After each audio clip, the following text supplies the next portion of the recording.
व्याख्याता हूँ किशोर कुमार, तिरुते शारीरिक शिक्षण महाविद्यालय मुजफ्फरपुर झपा। पूर्व की चर्चा में दुश्चिंता के अर्थ के बारे में चर्चा किया था। आज उसके स्वरूप की चर्चा के क्रम में यह मैं बताना चाहता हूँ कि विद्यालय से विद्यार्थियों के प्रति प्रेम की कमी या सहानुभूति के अभाव के कारण उसमें चिंता का प्रकोप या चिंता का शिकार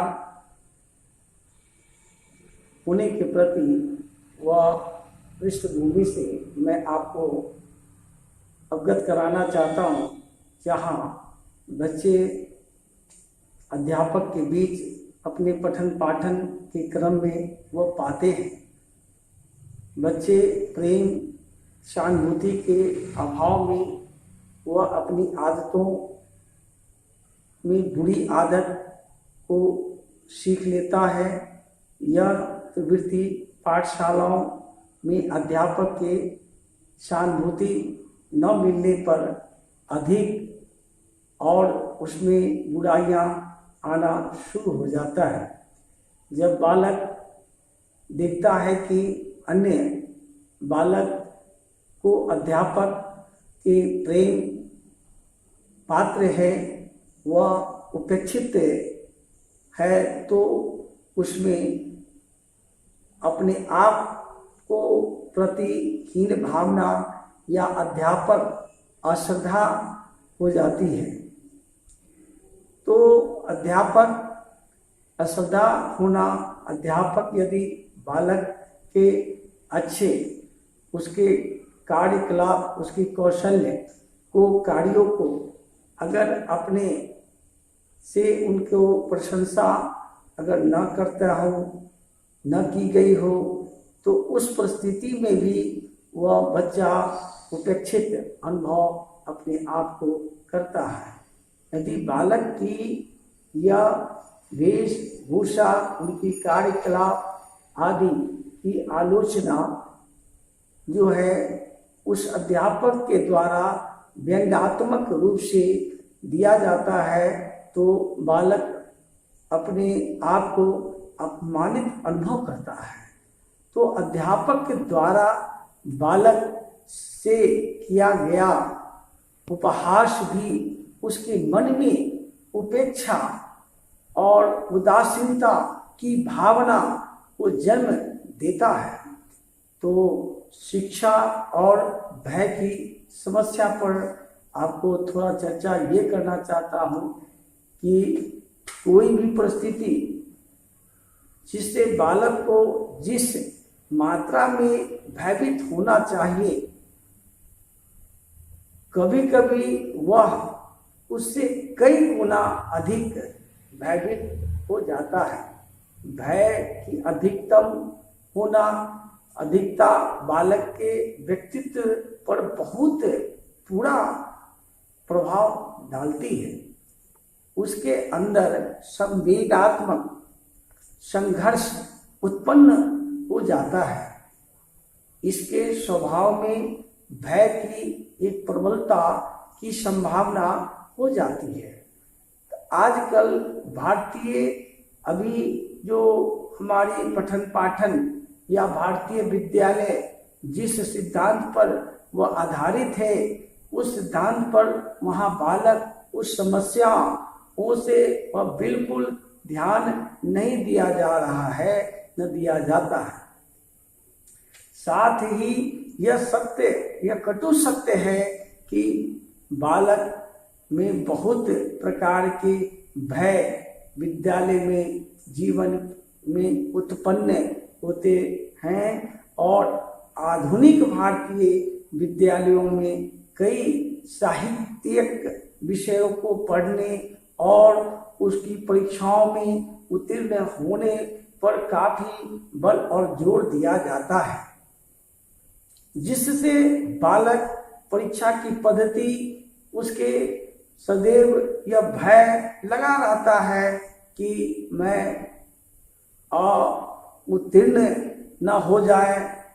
उसी क्रम में किसी न किसी प्रकार के अच्छे अंक प्राप्त करने ही है, इसका खौफ हमेशा दिमाग में वह गुजरता रहता है।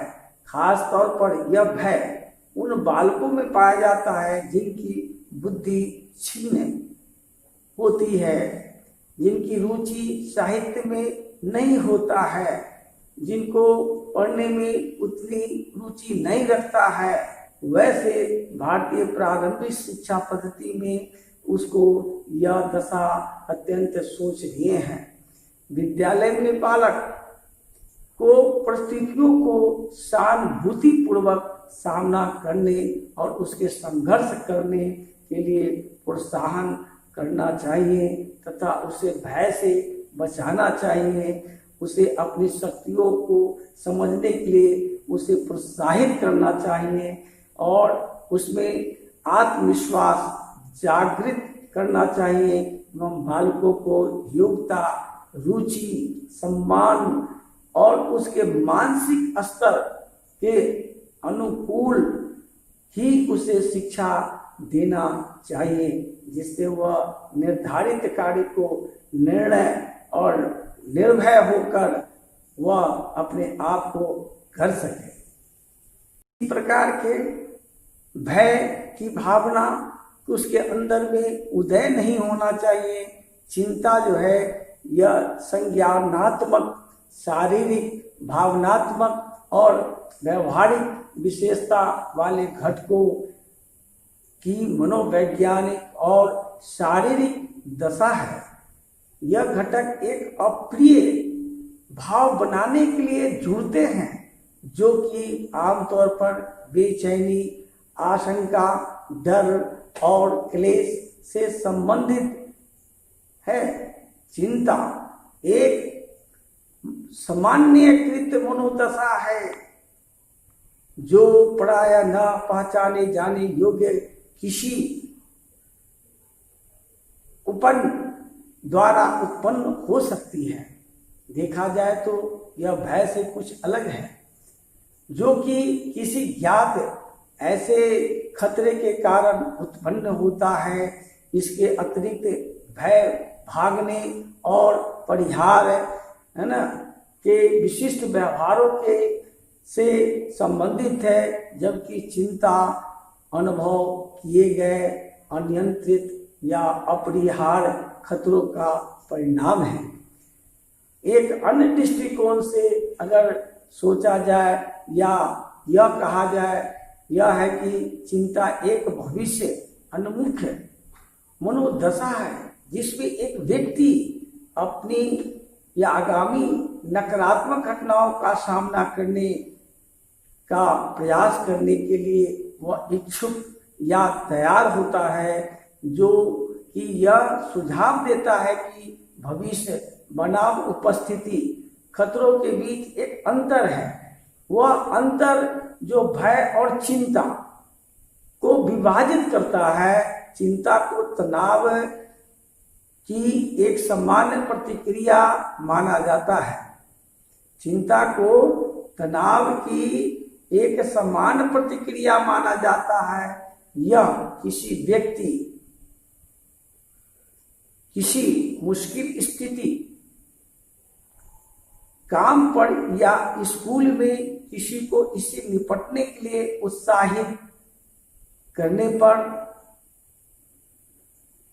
इसको मदद कर सकती है। अधिक चिंता करने पर व्यक्ति दुश्चिंता का विकार उसका दुश्चिंता का शिकार वो हो सकता है।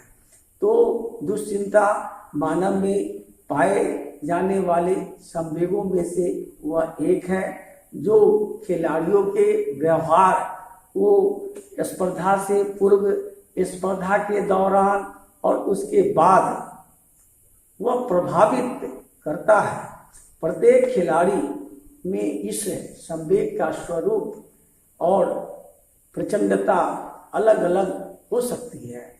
और दुश्चिंता एक जटिल संवेग है जो किसी परिस्थिति एवं पर्यावरण के प्रतिक्रिया स्वरूप मानव के मस्तिष्क में उत्पन्न होती है।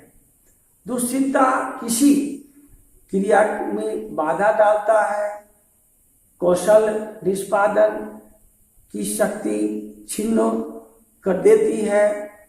इससे क्षमता या अधिगम की गति घटने लगती है और किन्हीं विशेष परिस्थिति में दुश्चिंता अधिगम की गति और परिमाण दोनों ही क्या होता है, दोनों बढ़ सकती है।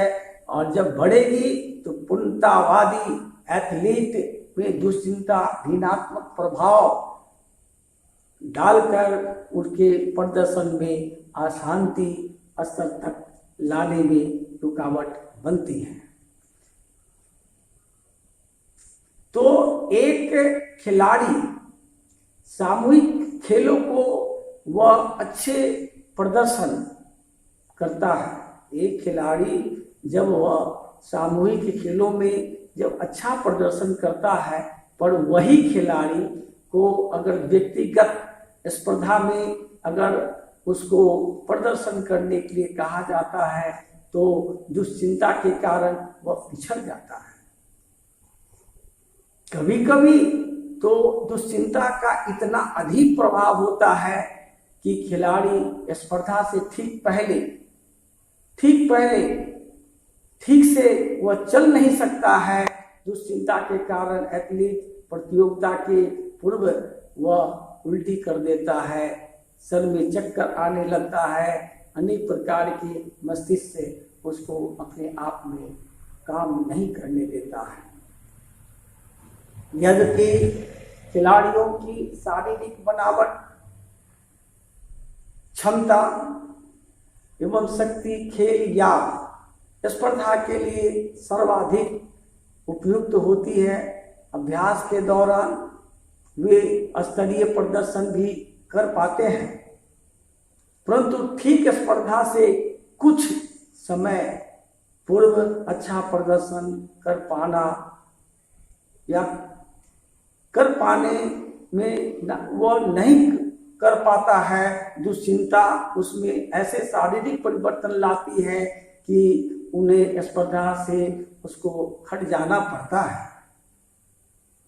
बार बार ऐसा गतिविधि, ऐसी क्रिया होने से प्रशिक्षक कोच उस स्थिति में खिलाड़ी को उस खेल से हटाने का निर्णय, उस स्पर्धा से हटाने का निर्णय अपने आप को ले लेता है। तो प्रतिभाओं को अवसर देने का मन बना लेते हैं और उस स्थिति में दूसरे स्पर्धाओं को वहां लाते हैं। अतः खेल के क्षेत्र में वह दुश्चिंता खिलाड़ी के मस्तिष्क में उत्पन्न होने वाले अनेक संवेगों में से एक है, जो स्पर्धात्मक परिस्थितियों की प्रतिक्रिया स्वरूप उत्पन्न होते हैं। इस परिभाषा के अनुसार प्रतिक्रियात्मक संवेगों में दुश्चिंता के अतिरिक्त कई दूसरे संवेग भी उत्पन्न हो सकते हैं जो खिलाड़ी की व्यवहार को प्रभावित कर सकते हैं।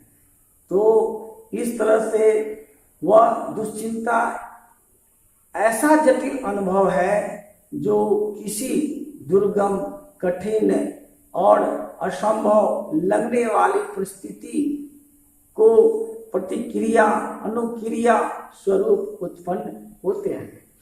एक खिलाड़ी स्पर्धा को कितना भयाक्रांत, घबराने वाला मानता है, कैसे ग्रहण करता है, उसी अनुपात से दुश्चिंता का निर्माण उसके मस्तिष्क में होगा। जिस तरह से इस संसार में दो व्यक्ति की सोच एक जैसी नहीं हो सकती है, ठीक उसी तरह से हर एक खिलाड़ी दूसरे भिन्न होंगे। इसलिए कोई कोच, प्रशिक्षक स्पर्धात्मक परिस्थितियां में उत्पन्न होने वाले दुश्चिंता को पूर्णतः नहीं अंक वह प्रतिक्रिया पर, उसकी दुश्चिंता की गंभीरता पर निर्भर करती है। तो उसको स्पर्धा की परिस्थिति में उसका मूल्यांकन कैसे करता है, उसी प्रतिक्रिया पर उसकी दुश्चिंता का गंभीरता का निर्भर करती है। चिंता के शारीरिक प्रभाव में दिल का जो